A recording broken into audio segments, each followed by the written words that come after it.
हाँ बताइए, नगर परिषद को लेकर के आप आए थे डीएम से मिलने और ज्ञापन दिया। कार्यालय में ज्ञापन मैंने सौंपा है, जिसमें ज्ञापन को एक बार मैं जानकारी दे दूं कि बता दूं कि लिखित ज्ञापन में क्या है।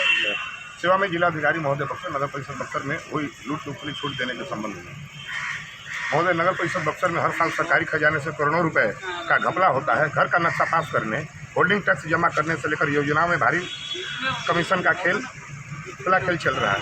अदना कर्मचारी से कार्यपालक पदाधिकारी ईओ तक का उसके औकात के हिसाब से कमीशन तय है। हर योजना में 35% तक कमीशन। नतीजा 3 महीने में ही शहर की सड़कों की गिटियाँ दिखने लगी, कई सड़कें टूट गई। इन कमीशन खोरों ने लोक आस्था का पर्व छठ को भी नहीं छोड़ा। छठ में करोड़ों रुपए खर्च किए गए, जिसमें 44% तक कमीशन खोरी हुई। अब क्या ही बताएं कि चोरी की तरह तरह के हथकंडे लंबे समय से अपनाए जा रहे हैं। महोदय, ये आरोप लिखित या मौखिक नहीं, इसके पुख्ता साक्ष्य हैं।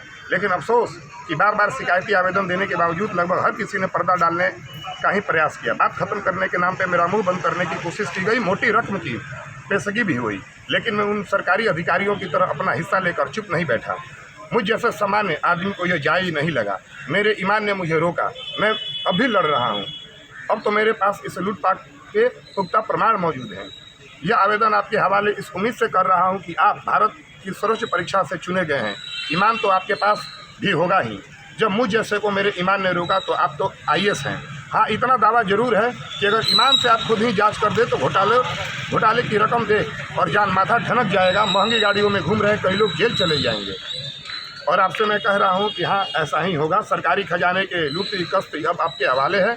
यदि अंतर्मन गवाही दे तो साक्ष्यों के लिए मेरे दिए गए नंबर पर फ़ोन करने की एक छोटी सी जिम्मेदारी जरूर निभाइएगा। भारत के एक सजग और सतर्क नागरिक होने के नाते हमारा और आपका इतना दायित्व तो बनता है। आकाश कुमार सिंह, गुरुग्राम जी सिंह। यह मैंने आवेदन आज जिलाधिकारी महोदय कार्यालय में दिया है और जिलाधिकारी महोदय अभी नहीं है। और जानकारी के लिए आप सभी सोशल मीडिया के बंधुओं से बताना चाह रहा हूं कि लगातार इतना पत्रचार हुआ है, माननीय मुख्यमंत्री से लेकर सभी जगहों पे पत्रचार के माध्यम से हम लोग, और अभी तक जितने भी जांच हुई अभी कोई रिपोर्ट हम लोग को मिला नहीं है। तो अभी हम लोग माननीय न्यायालय के शरण में भी जा रहे हैं और मुझे पूरी उम्मीद है कि जो भी जांच हुई है, या ये तो मुझे जानकारी नहीं है कि कहाँ तक पहुंची है, लेकिन कई ऐसे जांच टीम बैठी है बनी जिसमें कई लोगों को हम लोग प्रमाण भी दिए हैं, लेकिन कोई अभी तक कार्रवाई नहीं हुई।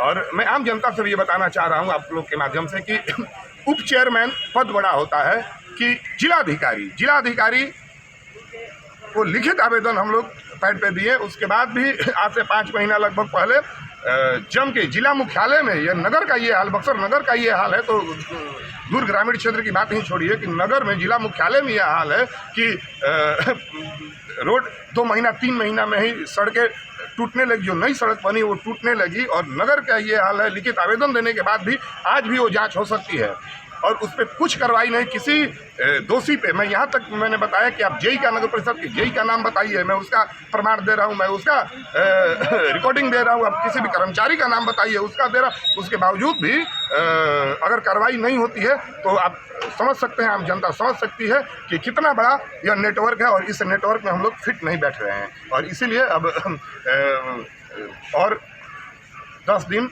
15 दिन समय लग सकता है माननीय न्यायालय में। उसके बाद हम लोग बड़ा डिसीजन लेंगे।